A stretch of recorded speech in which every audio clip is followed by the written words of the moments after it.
మానసికమైనటువంటి టెన్షన్స్ ఉన్నప్పుడు కామన్గా ఏమవుతుంది? తలనొప్పి వస్తుంది. ఆ టెన్షన్ ఎందుకు వస్తుంది గుర్తించండి. ఆ టెన్షన్ కి తగ్గించుకోవడానికి గల మార్గాలు ఏంటి?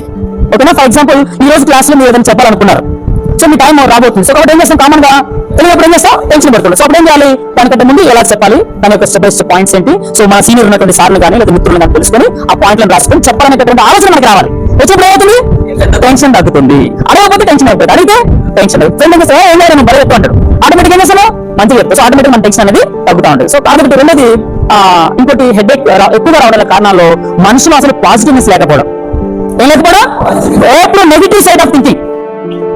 వాళ్ళ మైండ్ అంతా ఒక బ్లాక్ పేజ్ లాగా ఉండిపోతున్నాం. సో అలా ఉండకూడదు మనం. ఓకేనా? హెడేక్ రాకుండా ఉండాలి అంటే ఎప్పుడు ఓపెన్ మైండెడ్ గా ఉండాలి, ఫ్రీగా ఉండాలి, ఫ్లెక్సిబుల్ గా మాట్లాడగలగాలి. ఓకేనా? మైండ్ ని రిలాక్స్ గా ఉంచుకోగలిగినప్పుడు ఏం రాదు? హెడేక్ రాదు. సో హెడేక్ తగ్గిస్తున్నారు ఇప్పుడు రైటా? సరే, మన ఆక్యుపంక్చర్ వైద్యంలో మన ఆరోగ్యం మన చేతులు. ఏంటది?